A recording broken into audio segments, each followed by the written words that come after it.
Well, today we're going to talk about Christina's journey, her story, her family influence, her journey as a DJ, and her music label, Sova Beats, and her podcast, Anonymous Frequencies. Christy, talk to me. How are you today? I'm good. I'm excited to express myself and share a message with everyone that I think is going to be very helpful to the community. And it's definitely going to be helpful for myself, letting everyone know what it's like for me as a female in the industry, coming into the scene late since I started when I was young, and just seeing all the obstacles that are happening everywhere. But from my own experience, I know it's a difficult industry for women as I go through it and learn that my experience can only help others. So I'm very excited to share my story, my journey, and where I'm at now and what's to come. What was your upbringing like? Can you tell us a bit about your family and childhood in Miami?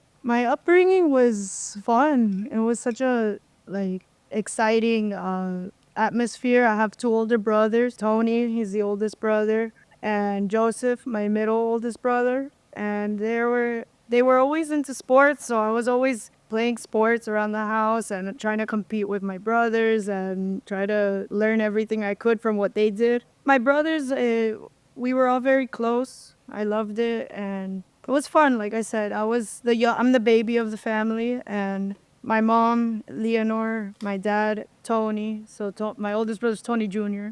We all have like our own independent passions and lives. So it's really cool to see different things in the household. And something that definitely impacted me the most now that I look back on my journey is the influence of music that I had always around me. Even my brothers would be into music, but it all makes sense why we were all into music. It was just my family is a musical family. My dad had a studio in the house that I grew up in. He built the house, and I always would go visit him in the studio, but I never knew until now where I was visiting him. And now it all makes sense. Like I spent most of my childhood in a studio, not knowing what the location itself meant to me. It was very natural. As a whole, my childhood was just finding out what I liked. Did music play a role in your household growing up? How did your family influence your love for music? Music, yeah, it was all over the house.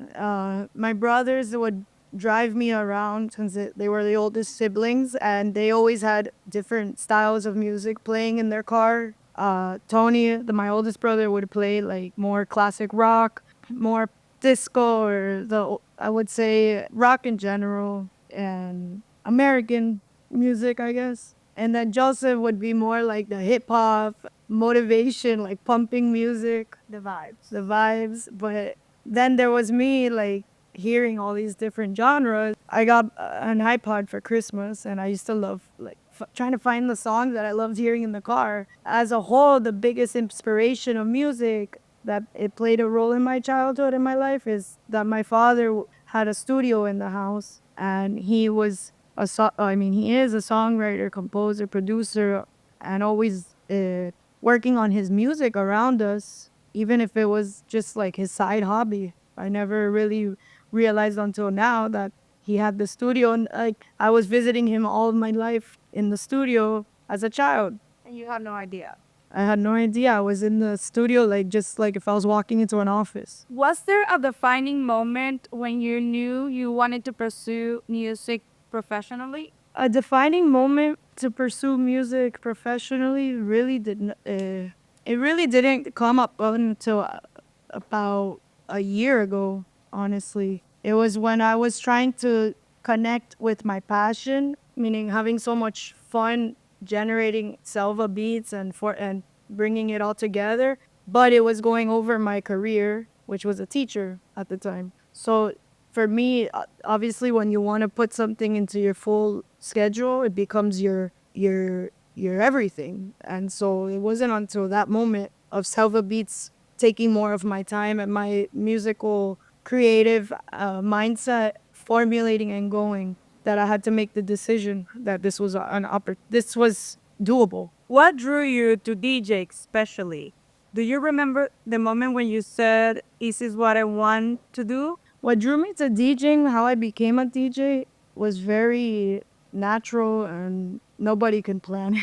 I couldn't even plan it. It was when I was a kid. I started DJing when I was 11 years old. So basically, I had an iPod, like I've mentioned in my childhood growing up. And after finding all the songs that I liked and putting them onto an iPod, I started then bringing my iPod to my friends' parties. Like we would have gatherings at clubhouses in the buildings, like our Halloween gathering. And it's like my whole class, we all knew each other since we were 5 years old. So all the parents knew each other, all the kids, and we all we just planned our Halloween party, 10 years old or 11 years old. And it was at, for example, Cheyenne, my friend's house, and my friend's building in the community room of the building. And they have an iHome there where you can dock your iPod. So I would dock my iPod, and it's just like being the ox. Like I'm the only one with an iPod though, so I was the ox, and I happened to play all the songs that we all sang to, we all enjoyed, and it was just like super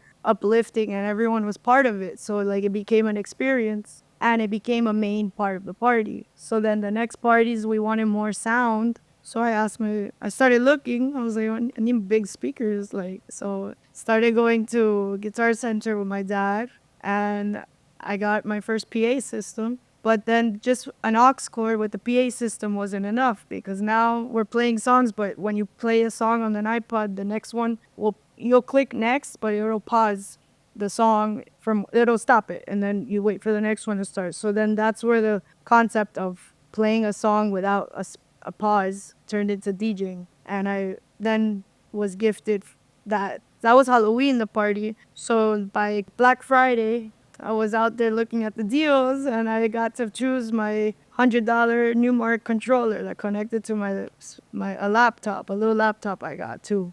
And boom, that's when I started DJing. How did you first start learning the technical and creative skills needed as a DJ? Did you have a mentor or teacher? As far as mentor, my father's always been my mentor, and he is my mentor. But when it comes to the actual DJ technical aspect and the equipment and all of that, it was new for all of us. My dad just did his job in providing me the tool. So as I was seeking something new, he helped me get what I needed to continue seeking the DJ side of things. I wouldn't say that I had any resource really telling me what to do. I figured it out. I mean, there's instructions with the DJ turntable, so like we were all learning by following the instructions. I say we by my brothers for sure. I can't imagine like me not asking them if I was 11 years old. For the most part, I always knew YouTube was somewhere where you could find videos of things that you didn't know, or like techniques or things that someone else videotaped themselves doing. So I would search my controller name and just how to do this, how to do that. And little by little, it just became more of learning on as you go, though. I mean, I would practice on my own. So I would set aside, like, I know whenever I was like bored, I guess, or not doing something, I would take the equipment out and set it up in a place around the house with the big speaker, like if I was going to play. And I just would practice getting things, and then I searched online. Well, something very important too that goes into that is not just the DJing side, it's finding the music as well. So iTunes was where I was getting my music at first, but then it became difficult when you had to buy each song, and I was using my parents' credit card.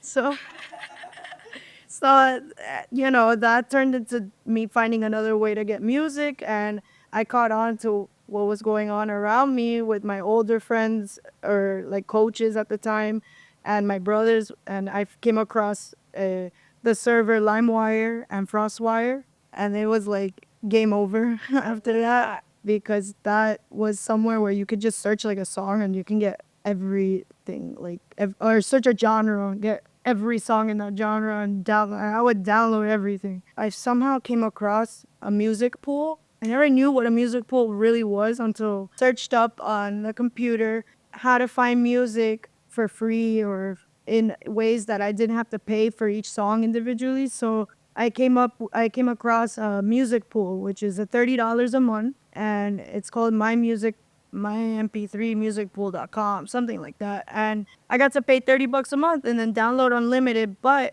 I noticed that you had to be a DJ to get into that pool. So you had to submit your DJ, your name, what do you play? They approve you, and then from that, it's where I noticed that they were DJs like editing their songs with intros and outros, and then that became something that a DJ needed to use in order to mix smoothly. Because at the end of the day, songs are made for the radio, are not made necessarily for DJs in the scene trying to mix everything. And the intro and the outros would help the DJ mix smoothly. So those were all things that I came across throughout the journey of learning how to DJ. But I wasn't told by anyone to find a music pool. I wasn't told by anyone how to DJ. I just went with what worked for me by what I found for my needs as a DJ. What were some of the biggest challenges you faced as a newcomer in the industry?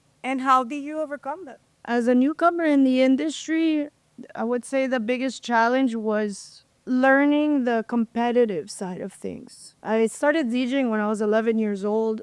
I didn't come into the industry until I was 25. So I didn't know that there was a concept of music like it has to be this way or it has to be that way. And so it was a learning process. But at the end of the day, what I thought was a struggle had nothing to do with what I was doing. So I just learned to continue doing what I've been doing since I was young. And it's keeping my creative direction with a purpose. And nobody else can take that away from you. There's no competition when you have your own message. And so, as far as obstacles, the competition that there is would be the main obstacle. If there wasn't any competition, it shouldn't be that difficult because we should all be united and just working together in the same vision. You're also passionate about fitness. How has fitness and wellness influenced your career and personal life?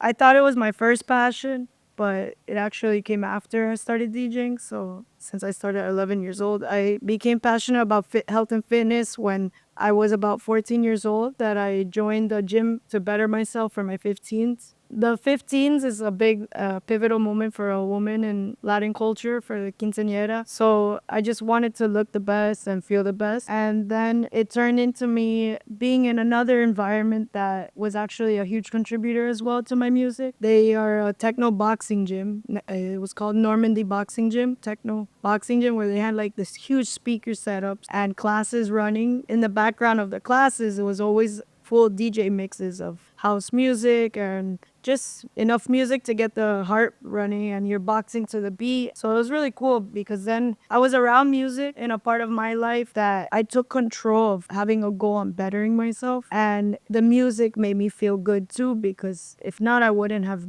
wanted to be there anymore. So it was like putting both of my fun passions together. Fitness always became something I wanted to help others with, and I went to school for it. So my bachelor's was in sports and fitness from FIU. How do you maintain balance within your busy schedule and your mental and physical well being? Making balance is a number one priority, because if I'm not feeling good, then my work is not going to be given at its full potential. So taking care of myself is number one, self-care. I have to make sure that I go through the list of daily routine in the sense of functionality. Going to the gym helps me cleanse and release toxins, and it just goes into general practice of being a healthy individual. I eat well. I focus on just maintaining good health for my body's function. It goes into the fitness aspect of what you fuel your body is kind of like the type of gas you put in your car. You want to make sure that your body's running properly on the proper nutrients. And once I get the body functioning and running where it should be, then I can give that full force to my creative process. And without that, I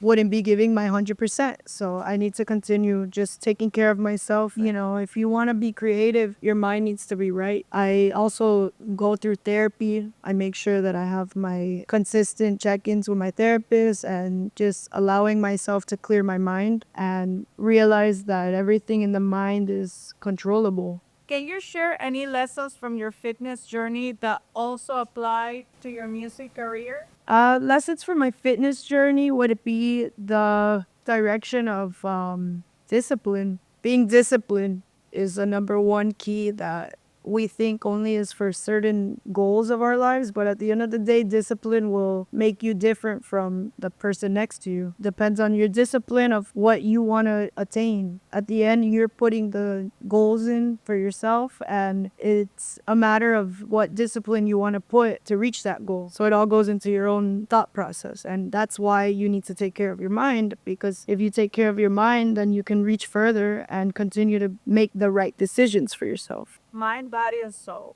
I love that. Tell us about your music label, Sova Beat. Why inspired you to start it? And what is the label's mission? Sova Beats is basically the journey of me discovering house music and its community. I always DJed independently for 10 plus years, and it wasn't until I ran into a friend, Tom Malini, at 1-800 Lucky, that I hadn't even seen him. I've only met him once before I ran into him, but he happened to be with like a group of DJs, and I had never met DJs. So it was the first time I had basically seen there's a community and friendship behind music, not just everyone doing their music. So for me, the idea came out of that because I realized I was at a point where I was going to events at Factory Town. It had just opened, and it was my first time going to see DJs play live. But then meeting local DJs is what showed me that we can do the same thing at our level. I basically wanted to bring everyone together at a venue that I had. I realized I remember having the thought to myself, like, I think the venue is like the most difficult part. I have all these people I see doing music. Why can't we just host our own party and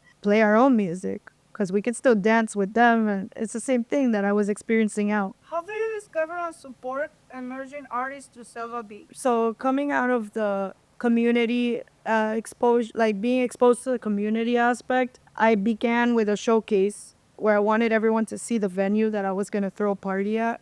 And Selva Beats was originally just a party. My goal was to do the summer launch party because we started in April. In order to like show everybody what I was trying to explain, I had them come every Tuesday to the venue, which was Sandbar in Miami Beach, the Sandbox. And after it becoming a showcase, and in running a few weeks of just friends of ours or friends of friends coming to see this location where we're going to throw a party, it just turned into more attention online. And so I started realizing that I was getting talent. I started realizing that there was other talent seeking opportunity. And with that option, I made it a free for all in a sense. Anyone that came at my direction or I met, I would tell them, come to the showcase, come to the showcase. We have open decks, because it was just having the DJ decks out there and me talking and meeting people. And at the end, it was giving opportunity to play on a venue. And I didn't know at the time that that was something that people really were in need of. What impact do you hope to create within the Miami music scene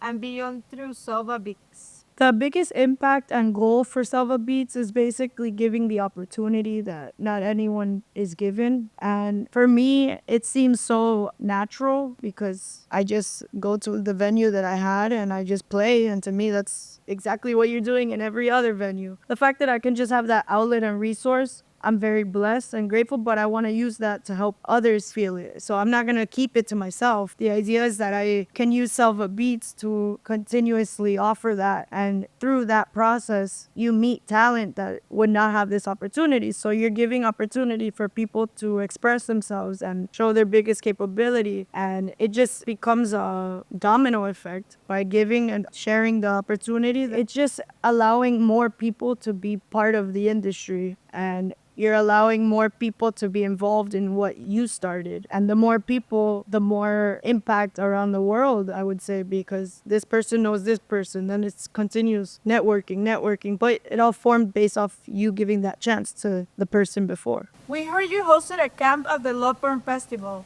which is Miami's version of Burning Man. Can you tell us about that experience? What inspired you to do it? And what was the vibe like at your camp? Lovebird was something that came out of nowhere as well. As I got more in the field of the Miami music scene, I heard a lot of DJs and people going to the parties talking about Love Burn, Love Burn. I had no idea there was this festival related to Burning Man, the South Regional, in Miami. It was in Key Biscayne, Virginia Key. And at the end, I realized that I had enough people within Selva that I dealt with every day to do our parties that I said, hey, we can run our own camp from what it seems. You just have to sign up. So I signed up and I ended up also ending my teaching career around then because I knew that there was more projects coming and Love Burn was now fully made in-house production from who we had, and it required more of my time. But what inspired me really was the whole layout of just creating what we were already creating in the scene. So we were making all the decorations for parties always. We were just putting lineups of DJs, and now I can do this at Key Biscayne in a full festival where they let you do the same thing but just there and you camp. The vibe of the camp, it was called Galactic Jungle. The theme of Love Burn was galactic, forgot, galactic Love Burn or galactic. It was galactic. No, that was my sound camp. That was my camp, but it was Galactic Sparkle was the Love Burn theme. Yeah, Sparkle Galactica. I wanted to relate to like the full festival theme, so I was just like, all right, Galactic Jungle, because Selva Beats is in English means jungle. So Galactic Jungle was a vibe, and I thought, okay, space and flamingos and whatnot. So from there, it just led me to putting the whole creative vision together and putting and just formulating through all the help and the campers that are interested in being in our camp, putting all the pieces together and creating music for 4 days nonstop with all the talent that we had. And it was cool. I got to put everything I was doing in the city out into this festival, and it was a very transformational experience. I tell everybody it was the hardest thing that I've ever done in my life, and I did it. And I didn't know I learned as I went. I had no idea what the festival was. I had never been. I just followed instructions on the camp lead, details, asked questions,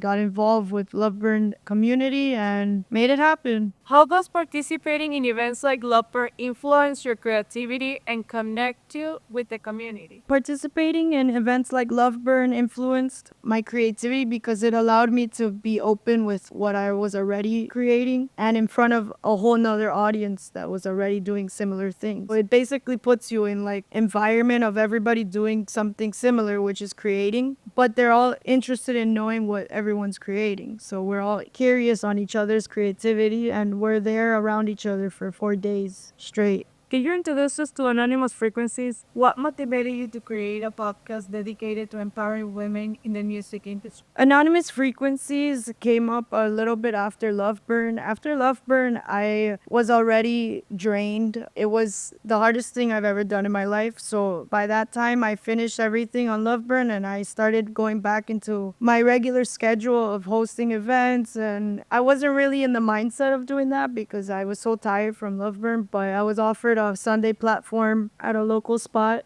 in Wynwood. So I started using that as an opportunity for other DJs who were releasing music. I didn't say no to it when I could have, and I just adapted and made up forms of events where it didn't require my full attention or my full planning side of things. So from that, I hosted about 3 Sundays after Love Burn. I did a total of like 2 or 3 events. And unfortunately, I had a situation that led me to creating Anonymous Frequencies. I was hosting, I played, I had my art teacher painting live paintings. It was a very relaxed environment. Sunday afternoon, I played my music. I was doing the same thing I would be doing anywhere else. It was just a moment of hosting and staying where I was at because I was the host. It was my responsibility of the event, so I stayed there to monitor everything and keep it going. And while I was doing that, I was just in my normal communication with everyone around me, just hanging out, chatting. And as the transition of the night, of the day, sunset going down, and it turning into dark at night, the event, meaning around like 8 o'clock, I had just been there talking to somebody, and other people started coming from the party that were coming for the later part of the party. out of nowhere, I remember introducing somebody that I had playing at the event that day with another friend that was going to be also playing. They were both going to be playing at Ultron. So I remember connecting them. And after I introduced them, my mom was calling everybody. My phone was charging. I was just in the mingling moment. But within that mingle period, I just remember going to the bathroom, and I remember walking to the bathroom, but next thing I know, I'm on the bathroom floor. I don't know how much longer after that, but I'm on the bathroom floor, gasping for air and straws and water being thrown down my mouth. And I felt like I was drowning. It was just like a moment of like my eyes opening, and I was on the floor, like fighting for my life. I had two female DJs that I worked with. They were just it was like a savior moment. Like they were just like, give her this, give her that. Like Christina, Christina, Christina. And I was just like, moment I opened my eyes, I just remember like going along with whatever water cup was being given to me, or just leaning and being out of it. And it took some time to like, I don't know how long from when I opened my eyes to like being able to feel strong enough to stand up and walk out of the bathroom. I don't know how long the time frame was of when I basically gained consciousness again and was able to then have enough strength to walk out with my friends holding me up. But I then ended up in my car with my friend driving me to the hospital, and my mom on the other line, and I'm just hearing in the background like conversations going of like where we're going. We're gonna meet at Mount Sinai Hospital, this, that. My mom's on the line. And all of a sudden, I was at the hospital, and we were just going through the check-in process, and I started clicking with reality more by the time I was in the getting checked at the hospital time frame. But from that, it was a matter of like not knowing what was happening. And then the questions started coming up, but the hospital just, they did their part. They checked me, my vitals and everything, and gave me whatever I needed to be good. Question obviously came up of if I was given anything or something was put into my drink, or that if in that case we're taking care of you no matter what, and you it's tough to test for anything because they can test for everything, but all they are responsible for is getting you good. And so we just left it at feeling good, and I went home, and I learned the next day from the ones that were saving me that my car key was in the hands of somebody. Uh, they were trying to take me.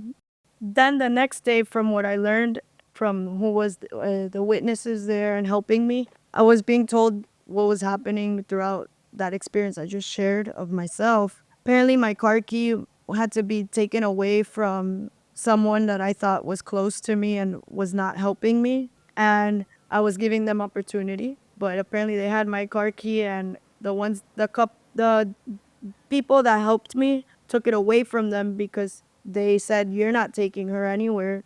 She was they were planning on taking me somewhere, I don't know. And to this day also, I lost my house keys that I had to change my locks right away as well.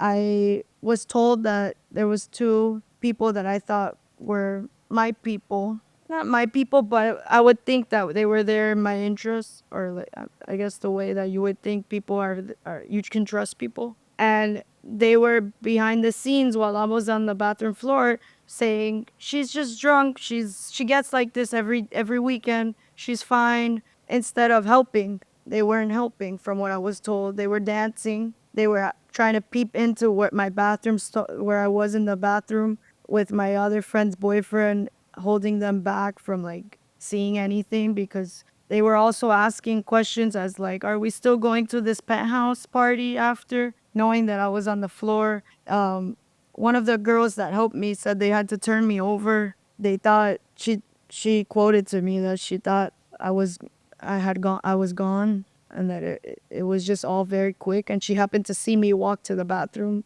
and look and see me a little bit off. And the point of this, what I learned is that I was hosting my event, and from one second to the next, I was on the bathroom floor, blacked out, wouldn't have known what happened to me if it wasn't for the people that are my people. And were there. If it wasn't for the ones that saved me, I would have been not no there would be no answers to what was happening. And so to this day I don't remember, but I learned from what I the witnesses have told me, and it's just it's what, as I found out more information, I had to like feel the need to tell others around me like what I went through, because if I didn't say it, it's like you don't it's like those phrases, well, you're not going to believe what happened to me, because it wasn't happening to anybody. So I had never known that this could happen until it happened to me. The only thing holding me back was the attention of the social fear aspect. So I wanted to say it, but I would only tell it to people directly on the phone. But that then turned into me needing to have a place where I could express myself as a woman without having that, eliminating that social fear. So I felt like I needed this. I needed this. So I said to myself, there's not a place for this. And I came up with the brand Anonymous Frequencies. It originated with the idea of having I needed a spot, like a moment where like I click an application, I'm able to release what I was feeling. And the idea is that that's a community I started and I'm launching in the sense of every woman in every industry, because at the end of the day, this happened to me in my career, but this could happen to anybody. And it's very sad to know that that this is happening to people every day. If I don't speak up on it, I wouldn't have learned how many others it happened to around me. If I didn't go through it, I wouldn't have known. I had no idea until that moment. And, at the end, it taught me a blessing in disguise. It showed me the dark side of the industry. And it was the last drop of strength that I had to push myself out of that dark side. Because if I didn't push myself out, I would have been putting myself in that situation the whole time that I had already been putting myself in that situation. So Anonymous Frequencies is a brand that I took with the journey, as I also took care of myself as a woman in the industry. And I even started by making the decision of publicly going sober. And by me doing that, it eliminated the party aspect of my industry. And I showed myself that I am not in it for that side of things. I'm in it for the music and my purpose and helping others. So now with this brand, Anonymous Frequencies, I'm using it to platform other DJs and help them help others talk about their own experiences, so that we can all be informed on what can happen to us as women without being fearful. Because I think at the end of the day, we only do enough until we feel fear. So for me, this was my way of strength and defense, feeling a sense of defensive mechanism for everyone. And if it takes one story to learn another story, imagine how many more stories we're going to hear and learn of situations that we didn't know about. So that's how Anonymous Frequencies started.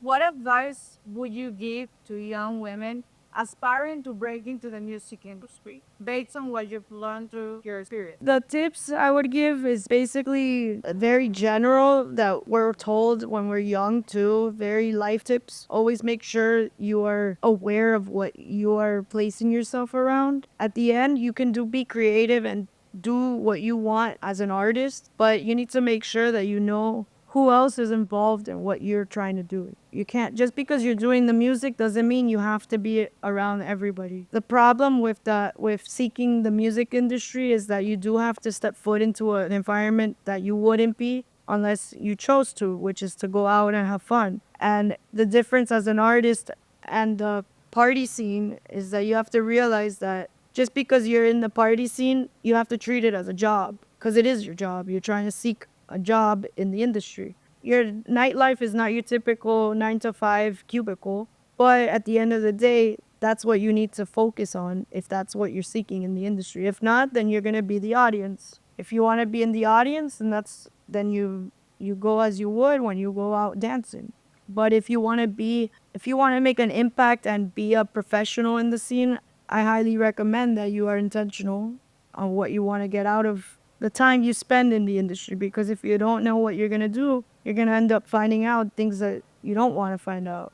And you're going to get lost. And the way of focus and tips I would give is know exactly what you want before stepping foot into it, because I learned and I had to learn the way of going with the flow, but find someone that can tell you anything from their experience so that you can direct yourself into the do's and don'ts. The purpose of anonymous frequencies is going to be giving you that resource and sense of security as a woman. As far as women coming into the industry, I would advise them by just learning as much as they can of what they want to do. You want to be a DJ? Okay, but what music do you want to play? Don't just start going to random parties and assuming that that's gonna get you to DJ. No, because at the end of the day, it turns into something that overpowers your life. It turns into a whole journey. That's why I'm speaking about my journey.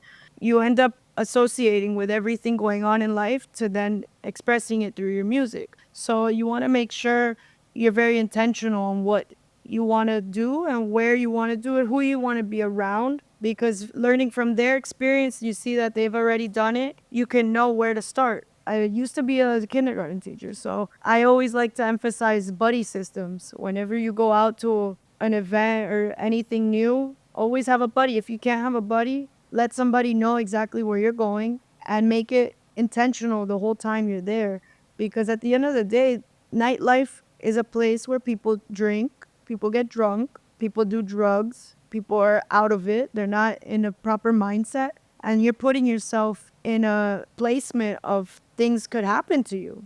You're around people that are not in their right mind. And if you end up then joining that environment and doing things, then you're also putting yourself under the influence, and then you're both not in the right mind. People that are trying to do something to you and the victim or the person that gets something done to them. So at the end of the day, the best advice is that I can give is know exactly what you want to go for. Meaning you're there for work, treat it as a cubicle. Treat it as a business meeting that you would have at Starbucks. Be out in the scene and be very diligent on what you want from it and what you can give to it. So make sure that you're doing your research and learning who's done what's their background, do they relate to me, what collaboration options are there. Like you're trying to network, but you're not trying to just also stand in a public setting for no reason. What are some of the most rewarding moments in your career so far?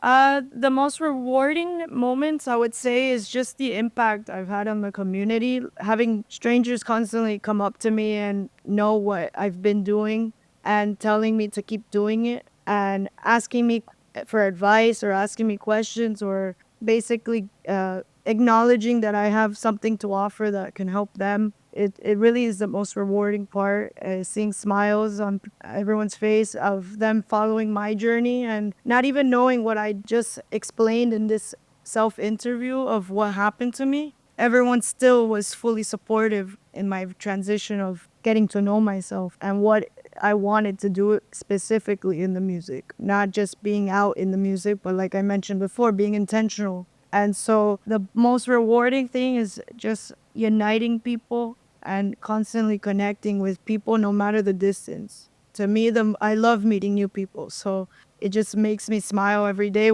especially when I see someone accomplishing something based off what they saw me do and inspiring them, which is something I've been hearing in conversations a lot. And it's been growing on me more of how I am an inspiration for many. So all I could do is just keep rewarding myself by taking care of myself and continuing my creative process so that I can inspire more to do the same, because we all have the capability of doing what I'm doing. And if I only share what I'm doing, it only helps you reach another level as well of your unique way. What impact do you hope to leave on your community and the next generation of artists? The impact that I would love to leave on my community and continue is when you want something, you just have to fuel yourself in that direction. So it all turns into focus. When you're in the right focus and you eliminate everything else, it's super doable. And all it is you eliminating distractions all around you.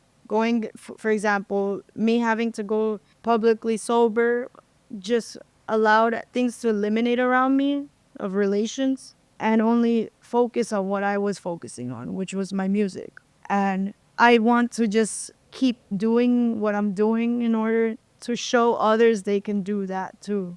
If I don't do it, then what are they going to look for? Or we don't, it's hard for us to find examples. And so I found that example in my community, then it makes me happy. And I started at a very young age. So if I did it, anyone can do it. My impact would be to hear other stories like I created of myself by letting those 11-year-olds know, like, I was your age when I started DJing. Then it flicks a button, it flicks a light bulb in an 11-year-old mindset, like, I can do this. So my impact would just be to to have people feel that opportunity without searching for it. Is there a message or a mantra you live by that you would like to share with our listeners? A message or a mantra that I would share with listeners would just be treat others the way you like to be treated. And that to me is something that I stated every time I met somebody coming out of my teaching career. I brought that philosophy into my music family.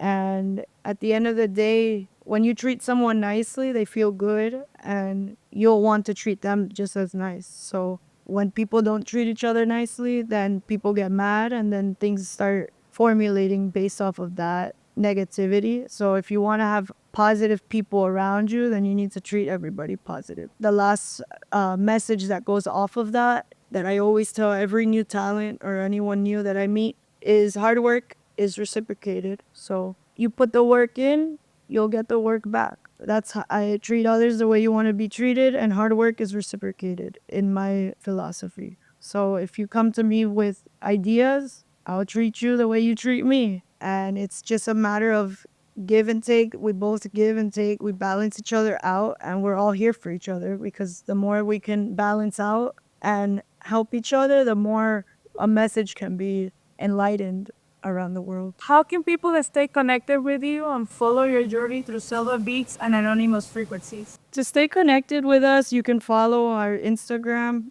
Anonymous Frequencies. Our other Instagram for Selva is Selva Beats MIA. We're going to have all the links in the caption and we'll provide all details needed so that you can stay connected. Thank you, Cristi, so much. Guys, follow Cristi on social media for Cristi Hernz, DJ Cristi Hernz, Selva Beats, and tune into Anonymous Frequencies on Spotify. Thank you, everyone, for listening to my story. And I hope that this can help build more awareness because each story is only going to relate to somebody somewhere. And the more stories we get out, the more awareness we can spread. So please feel free to comment, share the video, and reach out to us directly on our social media for sharing stories as well if you have ideas or anything that you think can help the movement for Anonymous Frequencies. Thank you. Thank you, Cristi, so much.